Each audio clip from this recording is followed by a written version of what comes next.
আজকে বিকেলে আমি হসপিটাল গেছিলাম আর হসপিটাল থেকে যখন বাসার দিকে যাচ্ছিলাম তখন ইমন আমাকে বলে যে চলো আমরা পার্কে যাই। আমি কোনো কিছু না ভেবেই বললাম আচ্ছা চলো যাই, কিন্তু ইমন আমাকে পরক্ষণেই বলে যে তোমার না জ্বর, তুমি না মাথা উঠায় বসতে পারতেছো না, তুমি পার্কে কিভাবে যাবা। আমি বললাম সমস্যা নাই। এটার কারণ হচ্ছে ও যখনই কোনো কিছু বলে আমি না করি না, কারণ আমি জানি সময়গুলো আর থাকবে না বা সময়গুলো আর আসবে না। তাই ও যখনই মুখ থেকে বলে, সেটা রাত হোক ৩টা ৪টা, বা যখন আমি আমি খুব বেশি অসুস্থ তখনও আমি চেষ্টা করি যে ওইখানে চলে যাওয়ার জন্য। তোমরা দেখতেই পাচ্ছ আমার ফেজের মধ্যে কি মনে হচ্ছে যে আমি অনেক বেশি অসুস্থ ছিলাম, আমার জ্বর ছিল, মাথা ব্যথা ছিল।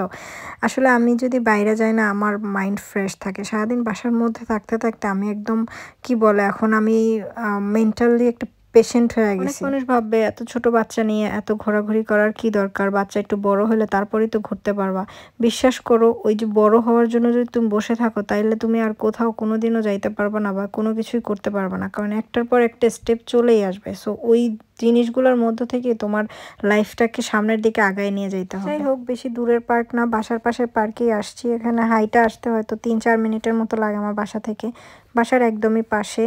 তো বাবুকে নিয়ে পার্কের মধ্যে ঢুকে ওকে খেলার জন্য দিয়ে দিলাম, বাট ও আসলে বাসার মধ্যে যত পরিমাণ দুষ্টামি করে ও বাইরে গেলে এত চুপচাপ হয়ে যায়। জানি না কেন চুপচাপ হয়ে যায়, ভয় পায় নাকি নতুন কোনো জিনিস দেখে সেই জন্য চুপচাপ হয়ে যায়, বুঝতে পারি না। যে একটু বাইরে বের হইলাম, ফ্রেশ এয়ার নিলাম, এটাই কিন্তু আসলে শরীরের জন্য ভালো, মনের জন্য ভালো, সব কিছুর জন্যই ভালো বলতে পারো। আমার যেহেতু শরীরটা তেমন একটা ভালো ছিল না, তারপরেও আমি চেষ্টা করছিলাম এখানে মজা করার জন্য, এনজয় করার জন্য। তো আমি দাঁড়ায় দাঁড়ায় দেখছিলাম সে তার ছেলেকে নিয়ে অনেকভাবে ট্রাই করতেছিল তার ছেলে যেন একটু নড়াচড়া করে, খেলাধুলা করে, বাট তার ছেলে একদমই চুপচাপ হয়েছে। আমরা এখানে বেঞ্চের উপরে এসে বসলাম আর আমার ছেলে মাত্র নামা স্টার্ট করলো, দেখি সে কি করে। আসলে ও যে কেন বাইরে গেলে চুপচাপ থাকে এটার আসলে আমি কোনো মিনিং খুঁজে পাই না।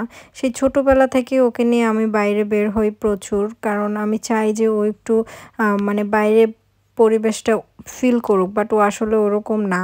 ও বাইরে বের হলে আরও বেশি চুপচাপ হয়ে যায়। এখানে আমি বসলাম কিছু ছবি টবি তোলার জন্য, আর তখন ওর বয়স ছিল 8 মাস। ও জাস্ট 1 পা 2 পা করে হাঁটতে পারতো। মাশাআল্লাহ অনেক তাড়াতাড়ি হাঁটা শিখে গেছিল, তো এটা আমাদের জন্য অনেক ভালো ছিল আর কি। হাঁটা শিখে অবশ্য দুষ্টামিটা একটু বেড়ে গেছে, তারপরেও মাশাআল্লাহ অনেক তাড়াতাড়ি সবকিছু হয়েছে ওর। আর এখানে তো আমার জামাই হচ্ছে গিয়ে ভিডিও করতেছে, আমি ভাবছি ও ছবি তুলতেছে, তো ওই জন্য আমি পিছনের দিকে যাচ্ছিলাম। পরে বললো যে না, ও ভিডিও করতেছে। তো এখন আমাদের বাসায় যাওয়ার সময়, তো ওই জন্য আমরা হেঁটে হেঁটে বাসার দিকে যাচ্ছিলাম। তো কেমন লাগলো তোমাদের ভিডিওটা অবশ্যই জানিও। দেখা হচ্ছে নেক্সট ভিডিওতে, বাই।